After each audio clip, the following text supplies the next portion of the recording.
Thank you, everyone, for joining us for today's podcast with Prospecting Today, discovering proven business strategies for residential real estate agents. And today we're joined with Bob Loeffler. He's a real estate agent, or a real estate sales expert, that is, that got into real estate 30 years ago when mortgage rates were 15% and the average market time for listings in his area was well over a year. Propelled by his positive attitude, he eagerly devoured all the industry and company training he could find. He took extra classes and worked extremely hard and still failed miserably. Then after 5 years of poverty-level earning and frustration, he turned his real estate career around with a unique sales strategy. Focusing on this simple business plan, in just 90 days, Bob generated 50 listings, sales, sold listings, and closings. A failing associate of Bob's also adopted the same method and generated 19 listings in that same 90 days.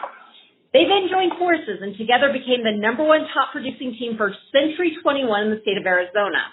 For Bob and his partner, his turnaround success was effortless, not because they had talent, but because they finally had learned the science of becoming a fearless agent. And that's the name of your company, Bob. So let's just talk about that. Talk to me about that strategy that finally worked for you. Well, here's what happened. I was failing for 5 years. But by the way, you read that. It made it even say, remind me of the bad old days. I don't know what I was thinking, but I was failing for 5 years. And then I went to a seminar. So I'm sitting in the seminar next to this lady, and it was a Floyd Wickman Sweat Hogs was the name of it. So great program with a bad name. So I remember saying to her, where in the heck have they been hiding this for 5 years? I go, this is it. I just knew that this would work. And so we signed up. She had 6 months of the business with no listings, no sales, no hope of succeeding. And then 90 days later, she has 19 listings. And, you know, I had great success. So we ended up retaking that program every time it would come to town. And then we ended up joining forces and becoming the top producing team for Century 21 in Arizona. But what really happened was that I learned how to sell for the first time. So no one in the entire real estate industry taught sales at that time. And thank God I learned it from Floyd. And if I had not learned it from him, there was no one else that could have taught it. So they taught stuff that they called sales, but it really wasn't. So today, honestly, if you don't learn it from him and you don't learn it from me, you're just not going to learn it. It just does not exist. So I didn't change my attitude. I did not change my had the same crappy jokes, you know. I did not change my big why. I did not change my goals. I changed the words I said and the activities I did every day, and that's what turned me around. And that's what my coaching students do. Yeah. Nothing more complicated than that. So give me an example of what you do to start turning them around, some different things you give them to work with, some different things you may give them to say. How do you take somebody and turn them into a masterful salesperson? Well, I have a guy that I talked to the other day. He's been coaching with me for 6 months. He was 1 week in real estate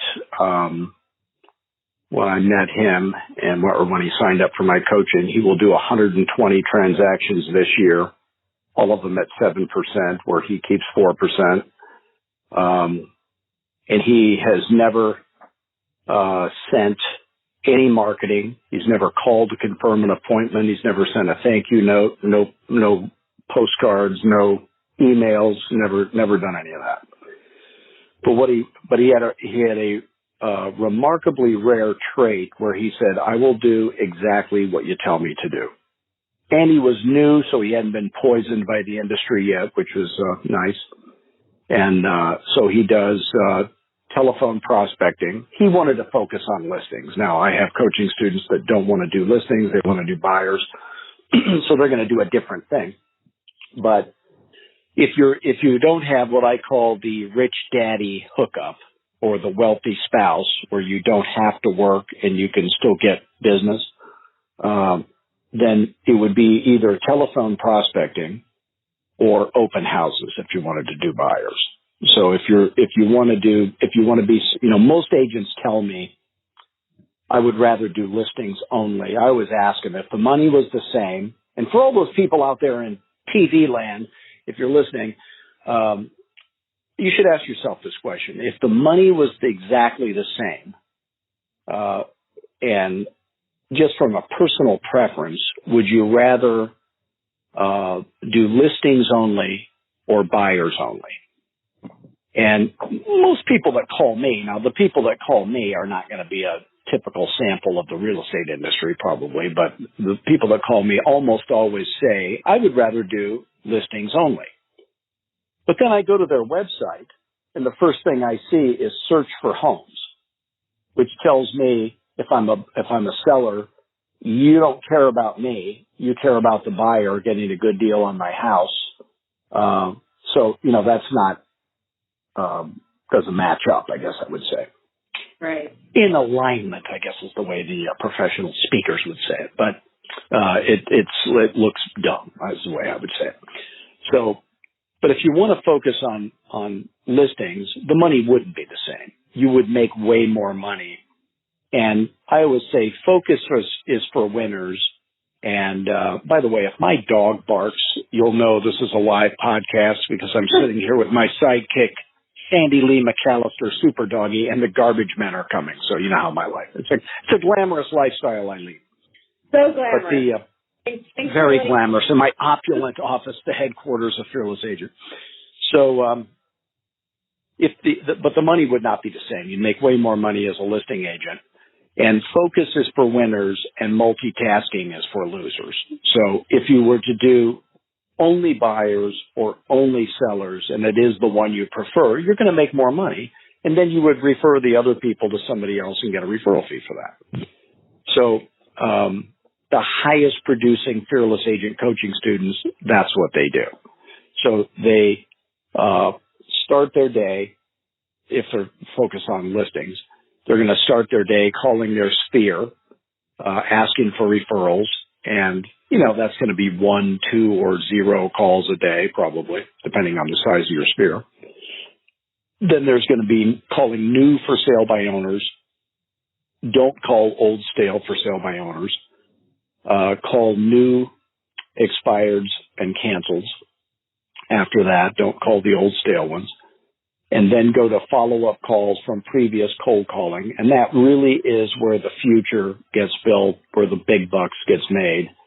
And then just spend the rest of the day, as many hours as you can, cold calling, filling your pipeline for the future. And then if you were a buyer-focused agent, I would do open houses because no Fearless Agent would ever buy leads.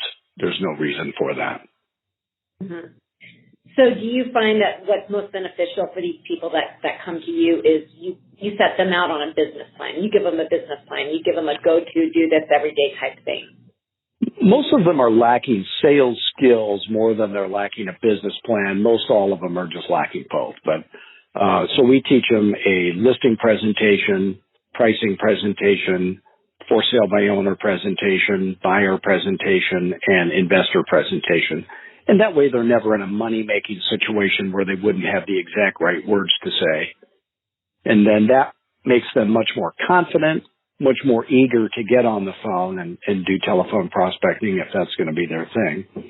And then we teach them the exact right words to say on the phone, which would be the exact opposite, completely different of what every other coach in America teaches.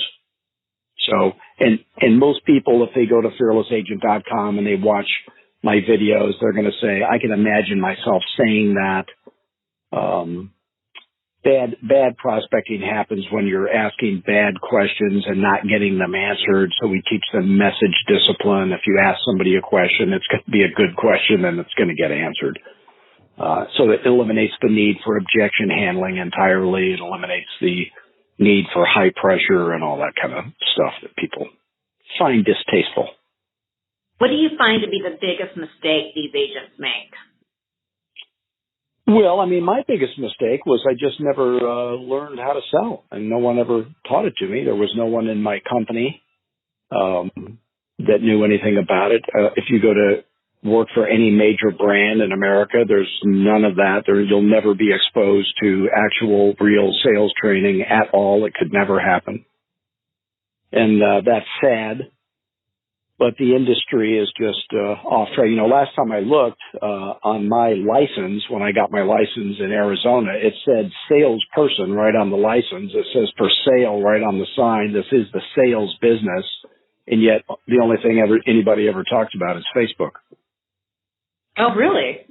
Well, I mean, if you go to a class that's taught by at your real estate office, they're always going to be talking about social media, Facebook, LinkedIn, marketing. It'll always be about marketing.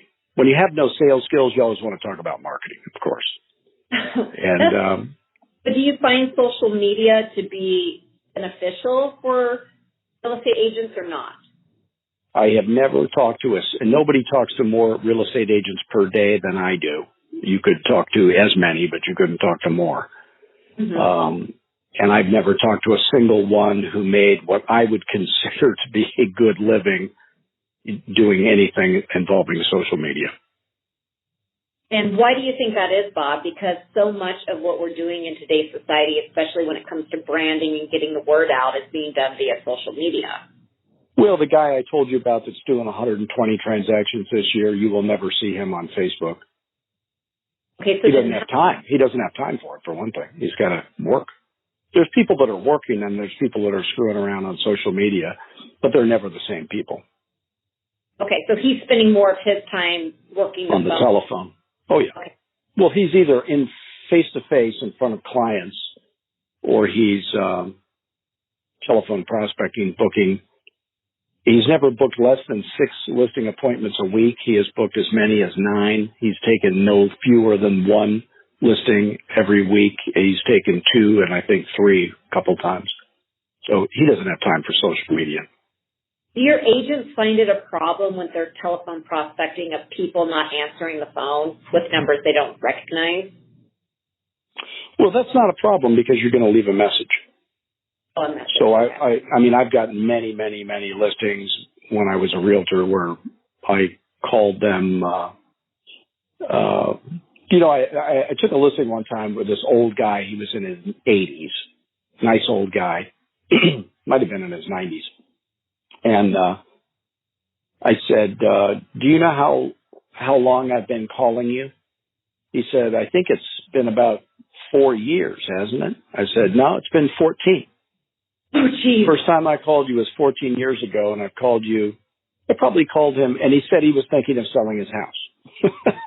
So he was lying. No, it just took him longer than he thought. But, you know, I kept in touch with him. And every time I got off the phone, I said, when should I check back with you? And he told me when that would be. And I cut that in half and I kept following up and, you know, ended up selling his house. And it, you know, so the question was it worth it? If you added all the time I spent dialing his phone number, having a short chat with him, you know, would it have been worth it? And the answer is yes, it was worth it. And most people, well, they would sell much quicker than that. But, you know, they will call you if they're interested in selling their house. The one thing you can depend on is if I call you and we have a live conversation on the phone and you are interested in selling your house, that has value, obviously. Mm-hmm. And I have the opportunity of booking a listing appointment. If I call you and you are thinking of selling your house, and I don't get you live, and I leave a message, the question is, does that have value? Well, obviously it does. The question is, which is more valuable? I don't think I could argue that live conversation is that much more valuable than the message left because there's a pretty good chance that they will call you back. And I'm leaving so many messages compared to the number of live conversations I have that the number of appointments scheduled from callbacks from those eventually will be greater than the live calls. Okay, so do you use an auto dialer or something where you leave a standard message that you can just pick? Are you constantly leaving the same message every time? I'm so old that, you know, 90-year-old women are starting to look hot to me. So I'm not the right guy to ask that. But I'm not, I don't use I never did use a dialer. I dial with my finger. Not because I'm old-fashioned. I just didn't know about it. Okay. They had it. I just didn't know about it. How do you train your coaching clients? Well, I have some of my top producing Fearless Agent coaching students use their finger, but I would not, me personally, I've used the dialer. Because it dials 3 at a time. Almost all of my, can I give a shameless plug? Is that okay? Can you what? Can I give a shameless plug for a product? There's a company called mojocells.com. And that is what almost all, I don't think I have any coaching students of mine that use a competitor of that. They either dial with their finger or they use that. So I would recommend that. And I don't get paid to recommend stuff, so I'm objective, but that's what they all use. And that's what I would use today if I were a realtor. Why that one, Bob? Well, it has features. First of all, they care about their customers. I have actually called them up, asked them to add a feature, and they did it just based on my recommendation, which was, they actually do care what you think. But it is the most user-friendly. It's a 3-line dialer. It's a database. It's the only database you would ever need. You could do neighborhood search. You can get the data of the phone numbers to call. You can get the for sale by owner leads, the expired leads, all of that stuff in one place. So if you had Fearless Agent and Mojo Cells, you wouldn't need anything else to get rich. Okay. And I'm not talking Oprah rich. I mean realtor rich, Yeah, sure. So when you talk about you teach a unique sales strategy, what is so unique about it, unlike anything else in the industry that's being offered? Well, it's actual sales training, and no one else offers that. That's the only unique thing about it. No one else does it. Is it sales I don't know why that is. Through the scripts you provide, or do you? Well, it's the exact right. Well, go ahead. I'm sorry. Oh, yeah. I'm just curious if there's like a silver bullet that leads to being able to get that appointment and close that deal. Or is it sales training like, hey, what you're scared about is you don't know what to say. I'm going to provide you with what you need to say to be successful. Well, we provide everything. So if anybody who signs up for Fearless Agent, we ship out 5 presentations to them. So you get the visuals, you get audio and video on a USB drive of me demonstrating those. So you learn those at your own pace. We provide you with all the prospecting dialogues for every live call situation you would ever encounter. Another version of those for messages left, what to say in an open house, the first 3 parts of the listing presentation in print so that they can be up and running immediately. And the purpose of all that stuff is just to give them a very unfair advantage over their competitors. And then and they can call me anytime if they have a question about anything. I'm always happy to. I never have anything better to do than to make you rich, so you can always call me. And then we have a weekly teleconference that is actual sales training, none of which they could ever be exposed to anyplace else. And it is, we cover in great depth all 5 of those presentations, all the phone dialogues, and all the systems and strategies for prospecting, presenting, objection handling, farming, pricing, follow up, how to do your marketing correctly without blowing all your money. How to hire assistants and do all that stuff. So it's everything you would need to hit any level of production. And it's 1 solid hour of me training on 1 or 2 topics of my choosing. And then there's about a half an hour after that for questions on any topic. So that way they get a little bit of everything. And then each episode is recorded for you so you don't have to be on the call live. Like this is probably recorded. Are we being recorded? We are being recorded. Thank you, because I might say something smart and I might want to hear it again. Right. That's a lie. That'll never happen. No, thank you for letting us put you on the podcast so that you can. No, you're welcome. Yeah. Hey, it beats working. I'd be doing work if it wasn't for this. Right? So that would be torture. Bob, do you still sell real estate, or do you focus entirely on coaching now? No, I do. I've had 1,000 airplane flights in the last 10 years, so I just do this full time. Okay. And so, believe it or not, this podcast stuff, it's a full-time job. You know. it is. It is a Telling my little jokes, of course. That always helps. It makes it go faster for the listener. But if there was one thing you could tell a real estate agent that they could start doing differently today to be successful, what would you say? That one thing. For free, let's get everybody's new favorite price out of the way. Right. I would say go to fearlessagent.com, click on there's a webinar there that's free, and you get what you pay for, believe me.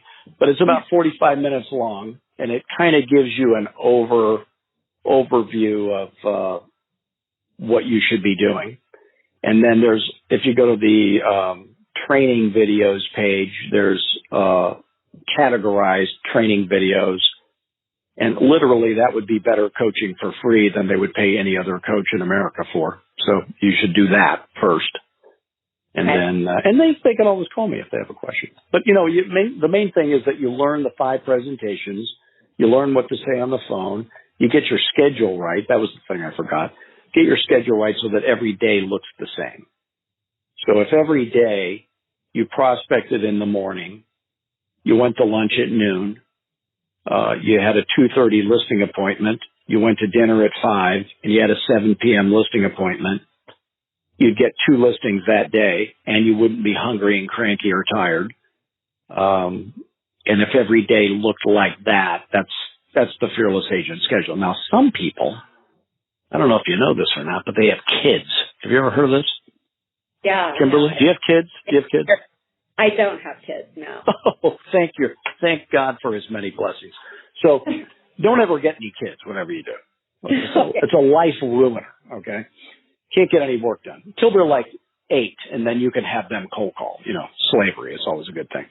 But so some people have kids, or they have an ailing parent, or I coach a lot of guys that are police officers for some odd reason, and they have they're doing real estate part-time, but they make more money doing real estate part-time than they do in the full-time cop job. But they've got a pension or something that they got to get. They got to stick it out until the end.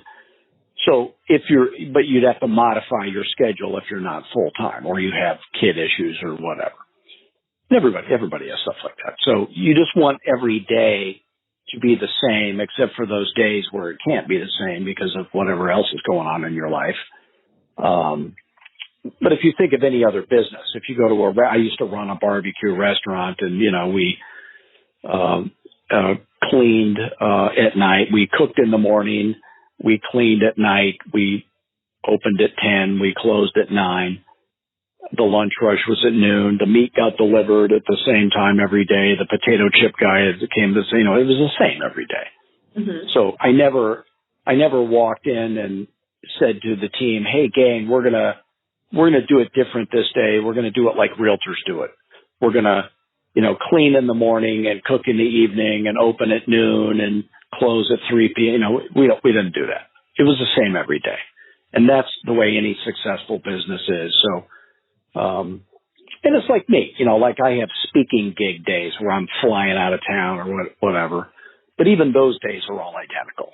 I always fly the same airlines. I always stay in the same hotel chain. I always, and the more similar it is, the more comfortable it is, and the more easy it is, and the more profitable it is. So just got to make it the same. Yeah. So what's something you tell agents to keep them motivated? Well, get off your butt. Call till your butt falls off, and then I'll show you a new way to sit comfortably on a large pile of cash. That's what I normally say. But the staying motivated thing is it's funny because I was the guy who changed who I was. There was a time in real estate when I was the guy that you could depend on to always let you down. If I said I'd be there at noon, I would be there at 1. I was that guy. So I'd have to have a little talk with myself and say, I really need to under-promise, over-deliver, say no to the stuff that's stupid, show up on time, work long hours. So if you think about it, there is there are no business owners that you can think of that don't work a 14-hour day. I do. I literally know nobody who owns their own business that does not work a 14-hour day. So only in real estate is this lie told to you that you're going to be able to work 3 or 4 hours. I always say you can work half days in real estate and you get to pick which 12 hours, so there's that. But the reality is if you're calling at 9 a.m. and then you eat lunch at noon and then you go on a 2:30 listing appointment and then you have dinner at 5 and you go on a 7 p.m. listing appointment, you're probably not going to be home till 10. But, you may have made $20,000 that day. And there's not too many businesses where you can make the kind of money that my fearless agent coaching students make. I mean, they literally would never have that opportunity in any other line of work. But in every other line of work where you make almost no money, you have to show up on time. You have to put in an 8-hour shift, and sometimes you put in a 14-hour shift, and you're doing it for not that much money. Yeah. So it's just this lie that gets told to realtors, and it's getting told by snake oil salespeople. If you want to sell crappy coaching, you say you'll never have to make a cold call again as long as you live. Yeah, well, that's true. You don't have to. There's people that say, hey, I'd rather starve than telephone prospect. And they do, So the reality is everything's optional. You don't have to do anything I tell you to do. But if you do exactly what I tell you to do, you're going to get rich. But you're going to have to work long. I would say this is what Fearless Agent is about. It's about very long hours at very high dollars per hour. Right. So if you like that, and I do like that, by the way, then real estate is a good business for you. Do you see that people burn out on it if it's a lot of really long days? Well, I never worked a weekend. Okay. When I was the top producing team for Century 21 in all of Arizona, I never worked a Saturday or a Sunday. No emails, no phone calls, no texts. So that's when you would recharge. Yeah, well, you know how it is when you go on vacation. You go on vacation, on your second day on vacation, you go, this is a nightmare. I need to get back to my job where I know what I'm doing, So it is, and I'm a church guy, so I go to church on Sunday, and I didn't work on Sundays. Okay. And then it occurred to me one day, if I took Saturdays off too, it wouldn't kill me. It not only didn't kill me, I made more money. And it's kind of because I think you get relaxed and you refresh, of course, which is a good idea, but it forces you to be more productive on the weekdays. Right. Mm-hmm. So you've seen a lot of real estate agents. What would be the one thing that those top producing ones that you've worked with have in common? The one thing about them, it could be their personality or something they're doing that's all alike, but what's the one thing they all have in common of those agents that produce highly for you? Type A personality is death in sales. They're never aggressive. The more laid back. First of all, we're in the financial services industry. We're dealing with millions of dollars sometimes, but we're always dealing with the seller's entire net worth, usually, is the equity in their home. So it's a serious thing, and the last thing they need is somebody who, like me, is joke boy in real life, but they don't need me coming over and talking real. There's a euphemism or a thing called fast-talking salesperson. Well, that's not a compliment. The person who's very aggressive and very type A and very high pressure, that is a horrible, horrible trait for sales. And you get that way by watching YouTube videos of people who I'm not going to name, but you know who I'm talking about. Okay. They're famous people in many industries, but they don't know anything about sales. So sales is, like I had a guy that I coached. He's, I think he was 23 or 24 maybe, and he was earning like minimum wage as a telemarketer for a college, like college recruiter.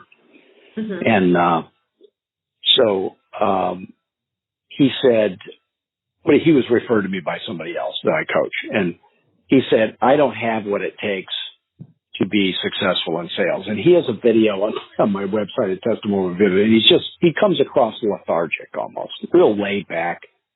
And I said, no, you do. You would be great in sales. You got the perfect way about you. He's just a nice guy, and he's not all up in your grill. So I said, if you just learn the right words to say, you show up to work every day, and you're doing that now for no money. He's already doing it for no money. If you get your real estate license, and so he's a big analyzer. He has to think about it for 6 months. Then he calls me up. He moves to a town where nobody knows him. He goes to a company that nobody's ever heard of, hangs his license, and calls me up and starts coaching. And in the next 12 months, he does 53 listings. In year 2, he does 86 closings. In year 3, he does 130. And his secret to success is really 2 things. He did exactly what I told him to do, and he's a nice guy on the telephone. And that's it. It doesn't take any more than that. So there is no personality type. But on a complimentary coaching call, what the thing that I tell most people is you talk way too fast, and that's not good. You need to slow down. If you ever think you're talking too slow in sales, slow down. Okay. Mm-hmm. And so when you get that personality type that calls you, that you can tell is aggressive and type A, do you work with them to turn them into a good sales agent? Yeah, they just have to stop being who they are. They have to, it doesn't work. Yeah, and you can break through, help them see that. Yeah, well, I mean, I have people that just can't fix that, Sure. And they do fine, but they would do much better if they would talk. So, first of all, when you're telephone prospecting and you talk slow, people are much less likely to interrupt you. You think of when people telemarket you, they're trying to sell you air conditioning repairs and some stuff like that. And they're talking really fast and they've got this little memorized shtick they're doing. You go, hey, hang on a second. You always do that. Mm-hmm. Because you don't want to sit through an hour of that rapid fire routine they got. So you cut them off. But if somebody calls you and they say, hi, this is Bob Loeffler. I'm a real estate agent with a company called XYZ. And I was just calling to see if you might be thinking of selling your house, like that slow, then they don't interrupt you. And it sets the context of the call. They pick up the phone. They don't know what it's about. They don't know who's calling. So if you're talking really fast, they have to process that. It's hard, and if you call them up and you say, hi, is this John, or Kimberly? Hi, is this Kimberly? And you say, yeah. And I say, hey, Kimberly, this is Bob Loeffler. I'm a real estate agent with a company called XYZ. And I was just calling to see if you might be thinking of selling your house. I'm not ahead of you in the conversation. You don't have to say, who are you? What is this about? Because once that happens, you've really hurt yourself. Right. So you want them to have a minute to just say, oh, it's a real estate guy in their head. He's calling me to see if I want to sell my house. I got it. And then they say no. And they say, do you have any plans of moving ever? And you say no. And you go, okay, well, thank you very much for your time. And that's it. Yeah. So it looks like we're at the end of our podcast. What? It's over? I just started having fun. Oh, and Sandy Lee McAllister, she just got into it. Okay. All right. For all your wisdom, is there anything else you'd like to add before we wrap? Well, it was fun. I'll tell you that. How do people get to your podcast? Plug yourself. How does it happen? Yes, I'm going to plug myself. I was going to end that way, but I'll go ahead and go first. Just come to our website at prospectingtoday.com, and we're going to have videos. We're going to have articles that are going to help residential real estate agents learn to be better, and we're going to have people like you featured on the podcast. Crazy people? Oh, there's other crazy people? Oh, my God. Really fun people, Bob. What? But thank you so Well, much. thank you, Kimberly. And you plug yourself one last time. How can they reach you? Go to fearlessagent.com and watch all the videos. And feel free to call me anytime, 480-385-8810. That's toll free, day or night, for you guys. Okay. Thank you again, Bob. We appreciate you joining us. Thank you, Kimberly. I'll see you later.